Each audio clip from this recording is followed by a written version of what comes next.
You are listening to Real Career Talk, the podcast.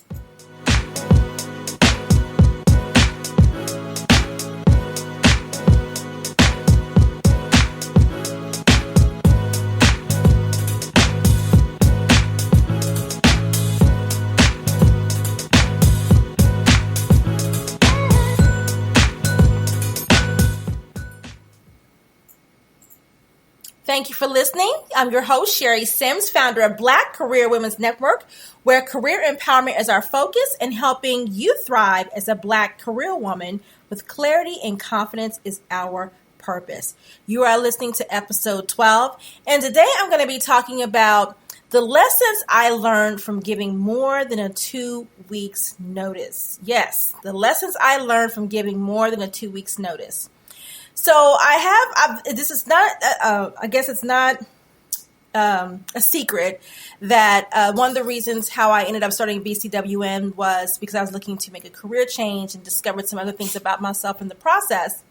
However, the very last job I had in human resources before I made the transition into working for a nonprofit and doing career coaching and development, I went to both my current boss and also the director of HR, who my boss reported to, and let them know that I was giving a 4-week notice. So I gave a 30-day notice that I was leaving and that I was making a change in my career. I was moving in the direction of career development, working with a nonprofit for coaching and job readiness and all that wonderful stuff in the world of career development. And when I gave my notice, my current supervisor, or should I say my manager, was happy for me. And then the look on my director's face, I swear you thought that, she had saw a ghost. She was so shocked, but it wasn't shocking like, oh my goodness, it was more or less disappointment. Like she was not happy with the decision that I was leaving. So I didn't think much of it. I thought I'm doing the right thing. I'm giving them a 4 weeks notice, which is more than the 2 weeks that they asked for. And I said, I'm giving a 4 weeks notice so I can allow myself to transition a lot of my work over to my replacement. And then just kind of making sure that I'm allowing enough time for my managers too, to be able to transition the work and helping them to make a smooth transition for me leaving as well. Well, about 2 weeks into my notice, my manager had asked for the updated report.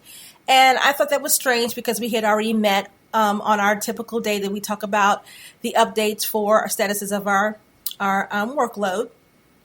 And so I didn't think anything of it at this point. I went on and just gave her the report. So I'm leaving on Friday at quitting time. And I typically am one of those employees who would come in and stay late. I was working 12, 15-hour days for this organization, and I really was burnt out.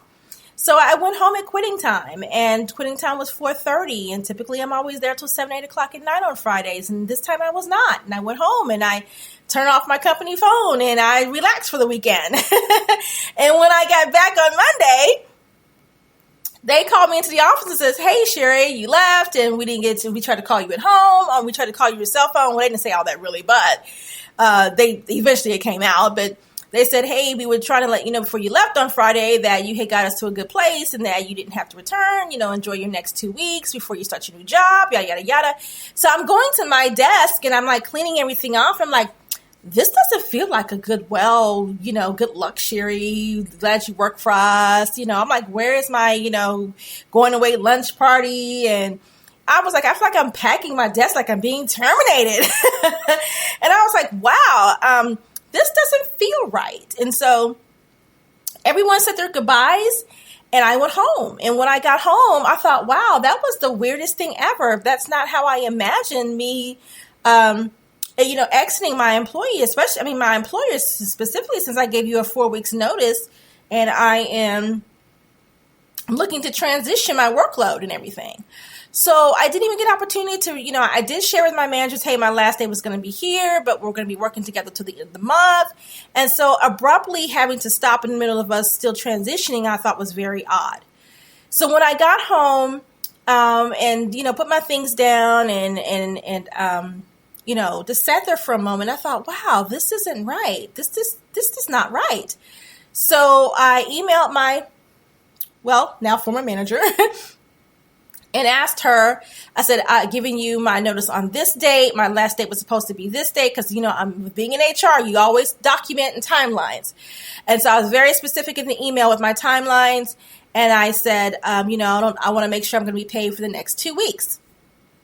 Well, I got an email back a couple hours later, but it wasn't from my former manager. It was from her manager, which is the director, stating that she felt like I had checked out of the job and that because I left early on Friday, they just felt like there was no need for me to be there. And, and I thought, wait a minute, that's not what my manager said to me. My manager said, you got us at a good place, take a couple weeks off, good luck in your endeavor. But you're trying to say because you felt like I checked out, which was not true. And for those of you who know what checked out means, that mentally I was not there. I was not present. And that I had left early on Friday, which no, you both were talking in your office at the time that I left at 4:30. I didn't interrupt your meeting. I left because it was already past quitting time. So I did not reply back to the email. Because I thought, okay, so what you're telling me is you told me specifically because of that you're not going to pay me for the next 2 weeks of my vacation time, that by company policy you pay out if it's by a certain time frame. So, of course, at that stage, the first thing that came out of my mouth after I read that is like the hell you will, because you are going to pay me.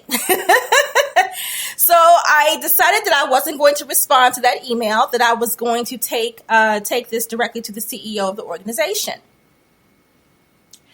And that is what I did. So I called the CEO, left a message on his voicemail, and he called me back the next morning. The next morning, he called me and said, hi, Sherry, how are you doing? What can I do for you?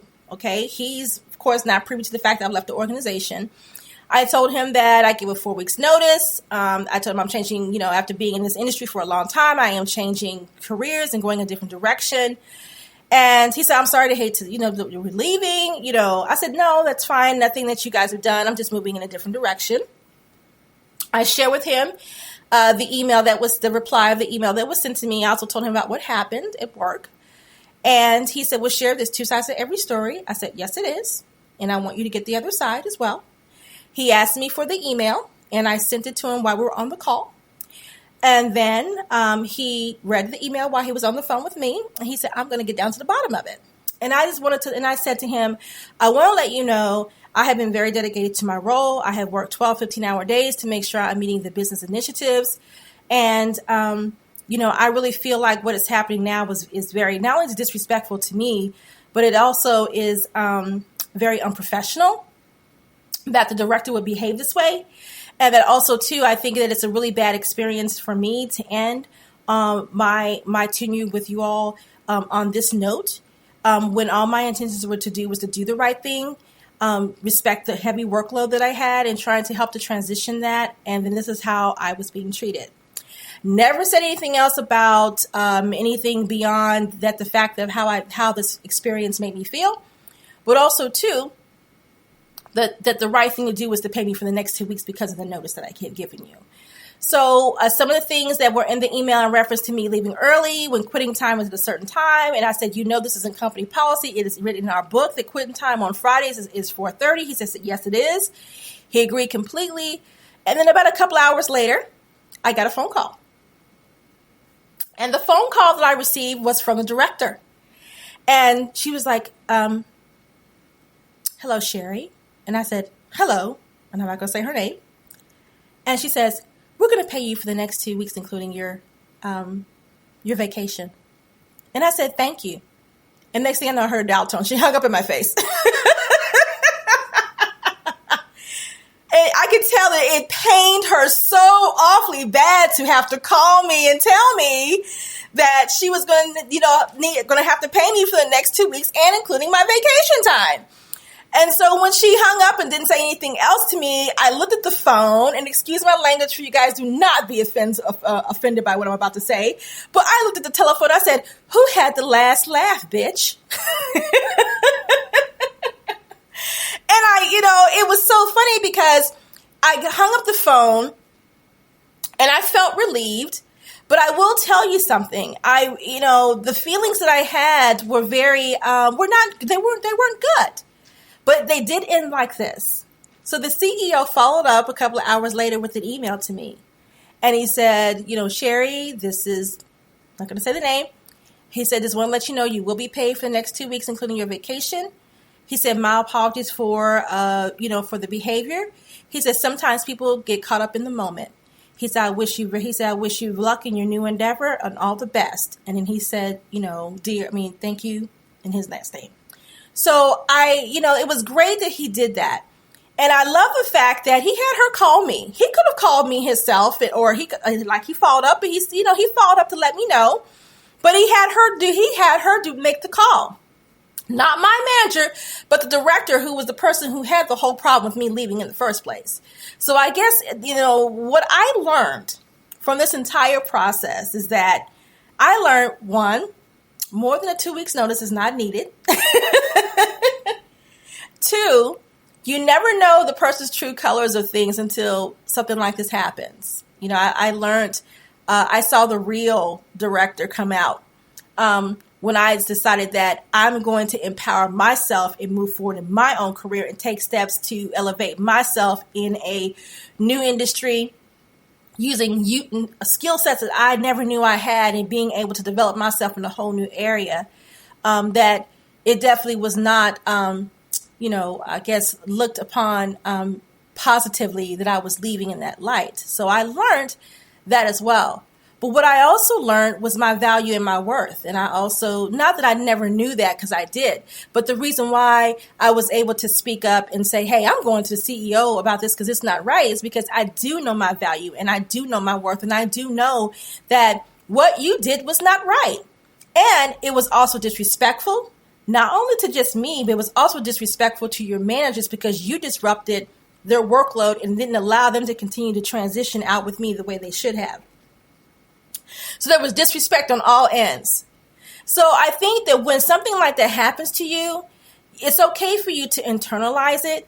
But the lesson is to make sure that you are smart enough to know what are the next steps that are going to eventually end up empowering you in a place to where, even though you had one intent on leaving an employer one way, sometimes the employer has another intent for you leaving in another. And it may not always be bright and pretty and fun. And it also can leave you with an experience of that organization that you will carry with you for quite some time. So for me, I think that every experience that we have in the workplace, that there is a lesson to be learned.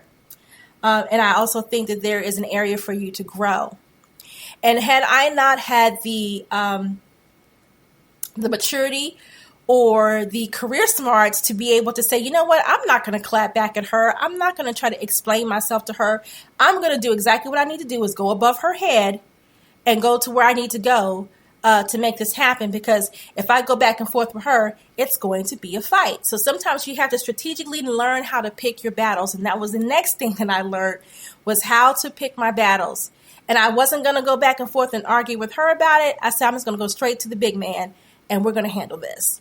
And I wasn't expecting for him to, because a lot of times, and people, you're working for organizations, sometimes the CEO is someone who's absolutely not reachable or approachable. But I will say this one thing, and think about this for a moment. When I was working for this organization, I used to have to go to a different building. The building I used to need to go to get the information for our background checks was in the same building where the CEO sat. In order for me to go, I had to walk past his office when I used to go to that building, probably about 3 times a week. I would have to walk past his office in order to get to the office location, to the cubicle location I need to go to get the information. Every time I walked past his office, he was sitting at his desk. And I would, when I walked past, I would look in there and I would say hello to him and he would say hello to me. I never walked past his office once without speaking to him.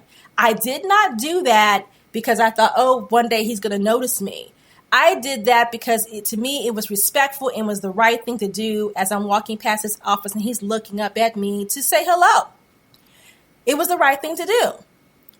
And when I think back to him giving me that phone call, I thought, you know what? He possibly remembers who I am. I may not have had stopped and had a conversation with him at all, but he probably remembers that is the recruiter at our other location, and that she absolutely was someone who every time she walked past my office, that she spoke to me. So I think that sometimes it's the small things that also can keep you in the memory of someone. And that even though you're not building a formal, professional relationship with them, there's some type of engagement and that has went on between you and that person within that organization at some given time. So I think it's best to think about what that could be. And just a simple hello when you're in their presence is always more than enough, because people do remember that. So I just wanted to share this story with you to say that sometimes that the outcome, you think you're doing the right thing by giving a long-term notice. You thinking you're going to have a certain outcome from that, and then sometimes it doesn't work out the way that you plan for it to, and it's okay that people reveal their true colors when you decide that you want to exit an organization for your own professional development or growth, or just to elevate who you are. It's okay. You never let anybody make you feel guilty for that, because really the problem is them, not you. So I just want to leave you with that, and just know that. And I sound frustrated sometimes when I talk about this, but we have to know our own power. We have to know our own worth. And as Black women, that is something that we need to keep in the forefront of our heads all the time, is that when we are working in these work environments where we may be the only, or there may be just a few of us in the organization, we have to know and stand up for not only who we are and know what we stand for, but we also need to understand the people around us and keep those things that happen in a certain place and not internalize them to make us feel like we are less than or that we did something wrong. So I will leave you with that. So thank you for listening, and you can subscribe to our podcast on iTunes, Speaker, or SoundCloud, and take a few minutes to rate our show. I would love to know what you think about it. If you want me to answer a question on our next podcast, you can tweet me at BCW Network CEO. And again, thank you for listening, and I will talk to you on our next Real Career Talk, the podcast.